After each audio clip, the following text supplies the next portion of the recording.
time to take on a new project and natural progression of the sport, natural progression with our team, always wanting to push the boundaries and just try something new. And this is working out on paper to be definitely the most competitive car that's going to come out of Mad Mike's stables.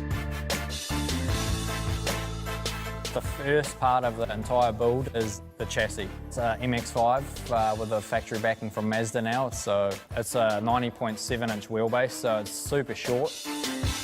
A couple of real interesting things about the NC chassis itself. One is it actually comes factory as a piston 4-cylinder engine with 200 odd horsepower. So for us to be donking in a rotary engine that's going to be boasting 1,000 horsepower, that's definitely going to be unique. But for us, the fact that it's convertible, I think that's what's going to make this kind of just a rad project to really be involved with. It's going to be exciting for the whole team to be able to really put this thing together to make, you know, what we hope to be the most competitive platform in the world. A bonus we have of this chassis is it has a fully recessed firewall from the factory. With the rules and regulations of all the drifting series around the world, you're not allowed to modify your firewall. You're allowed to cut a hole slightly larger for a bigger gearbox. But this just means we can move the engine further back, which is going to give us more weight over the rear wheels, which is more traction, so we'll be faster, be able to throw it harder and get more grip than anyone else.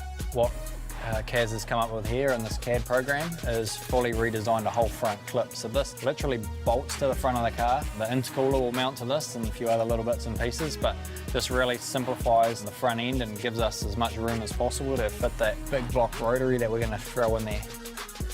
She's got a pretty naked butt on this thing. So this is going to be the home of our radiator, full cooling system and fuel system, surge tanks and everything will all live down here. The roll cage will carry on back through here with some nice wall riding bars, and you know, that's what you guys want to see is some wall scrapes. The body gets cut off, all gets rebuilt in fiberglass or carbon. Underneath we'll have a subframe, full custom subframe, which will mount under there, and we'll have to fit the sprint car style Winters quick change diff and strong axles. So here you can see my office chair housed by the roll cage. This is probably, for me, the most exciting part of this entire build, and I think this is going to make or break the entire look.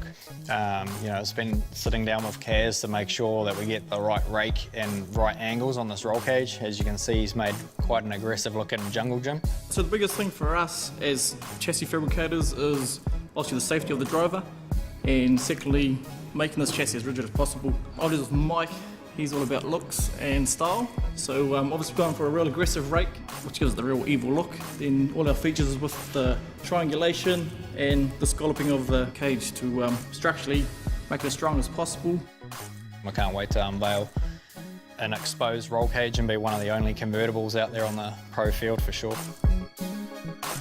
A lot of people, when we say we're building a convertible NC Miata, they're like, dude, that's a frickin' hairdresser's car, but we'll see if they say that when it hits the track.